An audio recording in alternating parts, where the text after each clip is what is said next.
reading little tiny, packets of paper.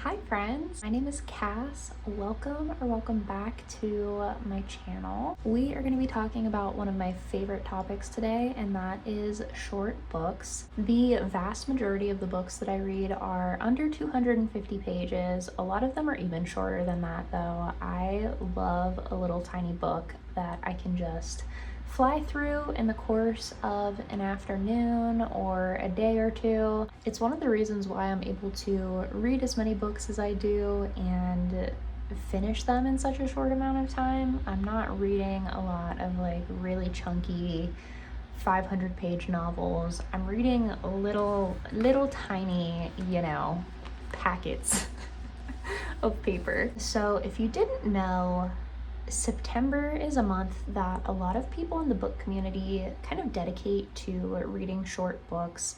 I'll put information down in the description if I can find it. I was kind of having some trouble figuring out where the whole Shorty September thing started.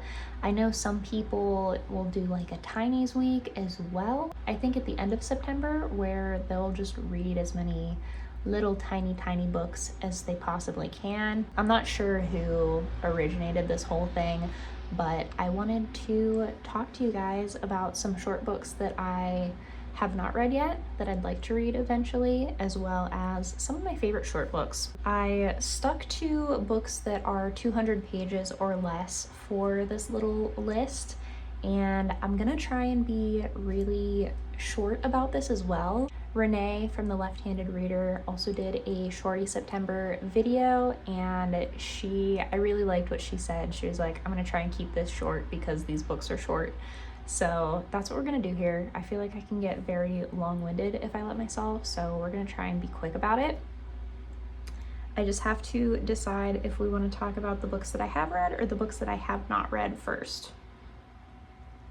Let's go with the ones that we have read, and we're actually going to talk about one of my absolute favorite books of all time. This book is like a Bible for me, and that is An Apprenticeship, or The Book of Pleasures by Clarice Lispector. I read this for the first time at the beginning of 2023. It was my first book of the year, and it got me off to such a great start. This is without a doubt my favorite Clarice Lispector book that I have read so far. I got a comment recently asking me where to start with her books, and this is my pick. I would also recommend Agua Viva and Near to the Wild Heart. They are both also under 200 pages, I believe, so they fit in with this video as well. An Apprenticeship and Near to the Wild Heart are a little bit more plot driven. They have a little bit more of a love story in this case. And Agua Viva is kind of just like stream of consciousness, Clarice Lispector ideas. I feel like it's a really good kind of primer on the kind of themes that she explores. But back to this book. This is really loosely exploring a love story between Lori and Ulysses, and the ways that they try to connect and build meaning with each other. I have so many freaking sentences underlined in this book. She really spoke to me with this one.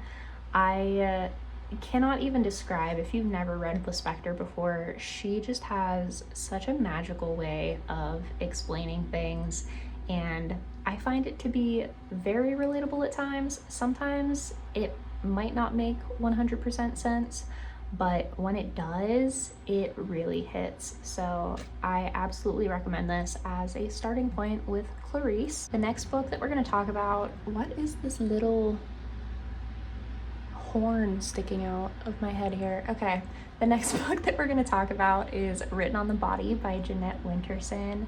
This was another 5-star read for me, and I haven't read it in a little while, but the writing style in this was so gorgeous, so like sensual. Talking about the love affair between our narrator, who is unnamed, has no gender, and they have an affair with a married woman. And I think the really compelling thing about this book is the fact that we don't really know anything about the narrator, and it just kind of strips down the relationship between them and this woman to like the most raw and like intimate emotions and feelings, and it's really gorgeous. I have only read one other Jeanette Winterson book, Oranges Are the Only Fruit. I'm kind of not sure where to go from here with her.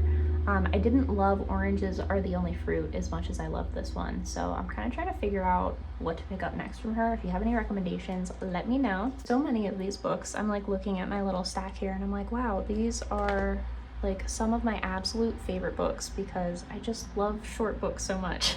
Let's go with The Lost Daughter by Elena Ferrante next. I'm sure many of you have read this already, but this is a tiny little Elena Ferrante book. Really great place to start if you're a bit intimidated by the Neapolitan novels. I read this on vacation last year and it was the perfect beach read because it pretty much entirely takes place on a beach. It is about an older woman who observes a younger mother with her children on the beach and starts having like interactions with the mom, and it's really just an exploration of motherhood and the way that we parent and kind of the difficult feelings that can come with it. I really enjoyed it. This cover is like not my favorite thing ever, but really good introduction to Elena Ferrante's work. Really quick summary kind of read. I'm trying to get better about making these videos without like 3 pages of notes in front of me, so I'm just like going off the cuff here. Let me know if this is all working for you guys. I'm going to talk about Ongoingness, The End of a Diary by Sarah Manguso next.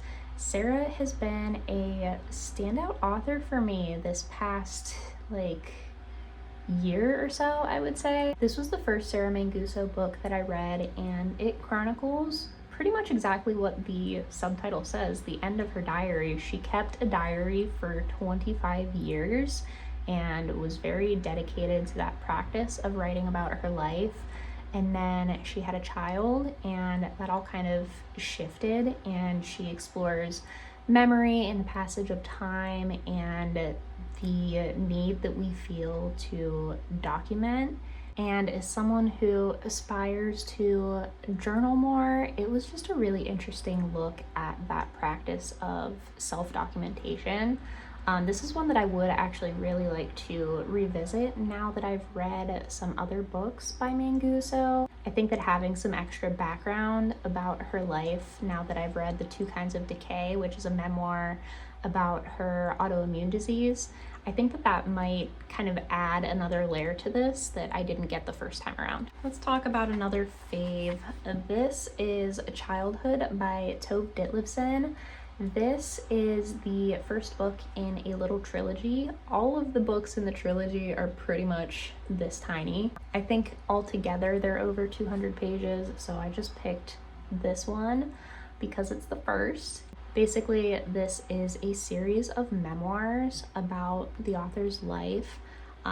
It's broken up into childhood, which obviously talks about her childhood, youth, which talks about her, I think like in her teenage years becoming a young adult, and then dependency, which is my personal favorite, I would say, of the 3. But that talks about her marriage and some really like wild and awful things that her husband put her through. We see Tove kind of discover her passion for writing and chasing after her dream to become a successful working author. And this is a really great piece of translated fiction. She is from Copenhagen originally, so it talks a lot about her life there. And yeah, I feel like this is such an underrated memoir series, so really love this one. Let's talk about another underrated one. That is Winter Love by Han Suyin.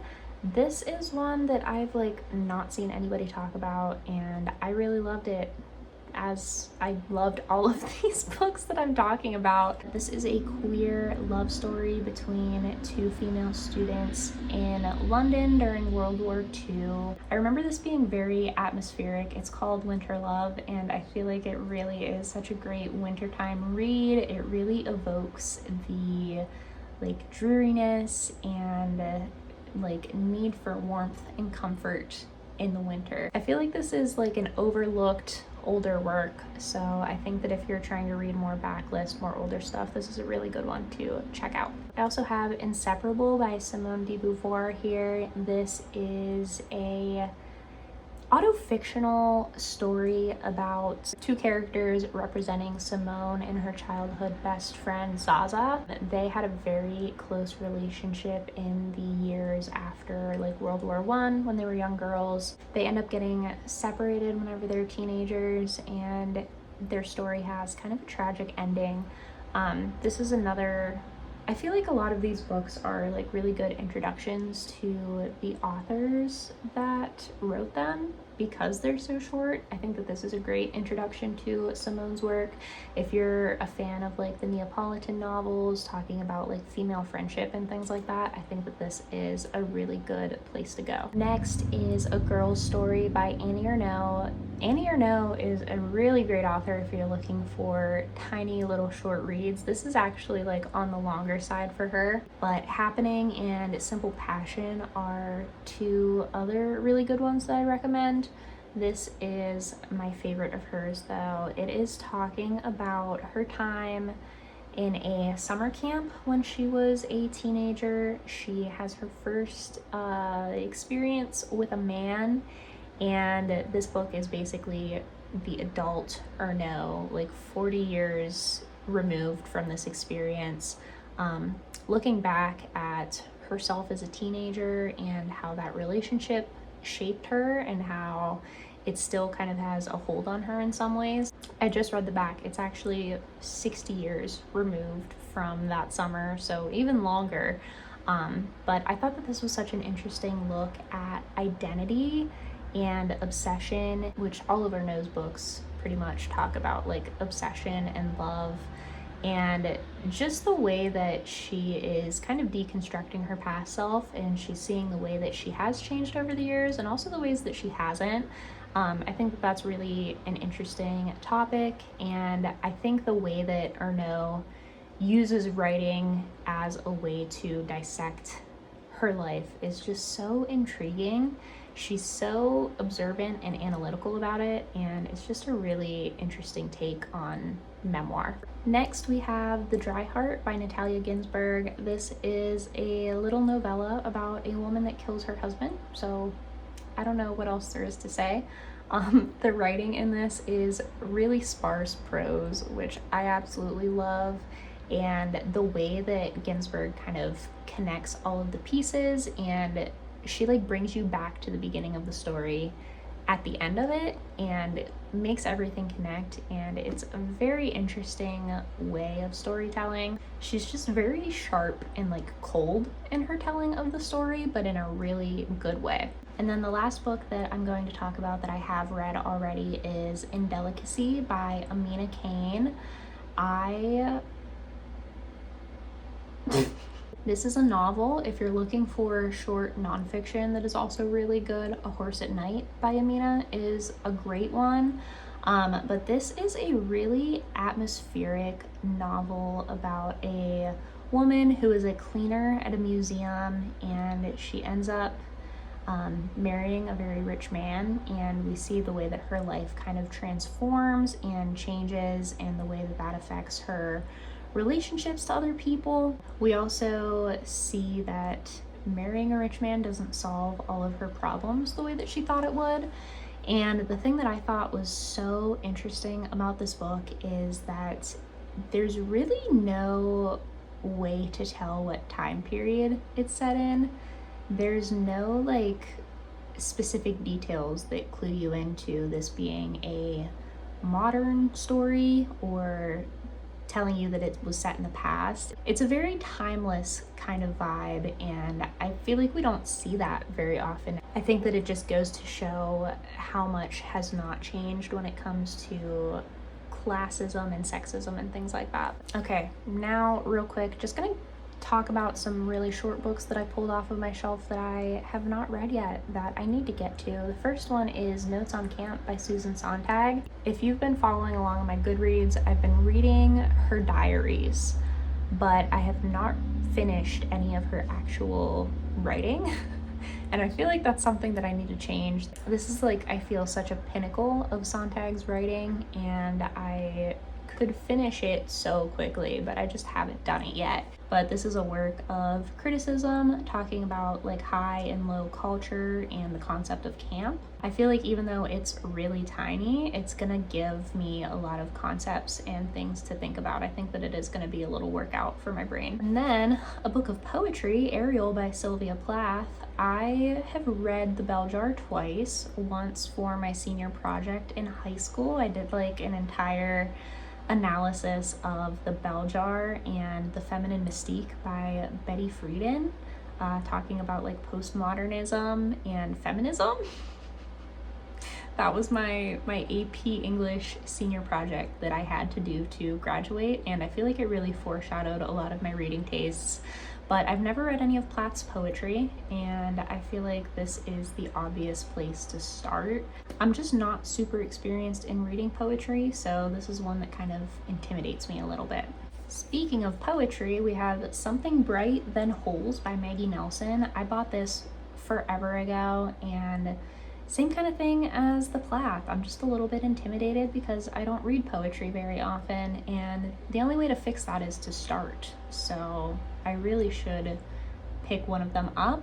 I have read Jane by Maggie Nelson, which was a memoir about her aunt's murder, but I have not read anything else by her.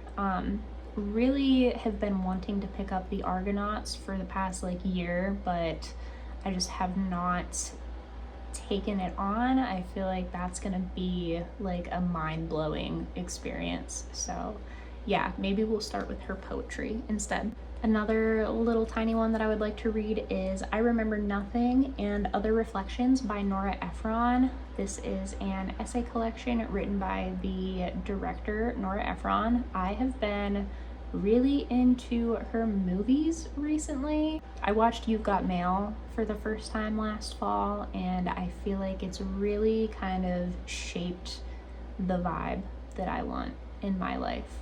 The scene where she is walking down the streets of New York in the fall and Dreams by the Cranberries is playing, like that's what I want.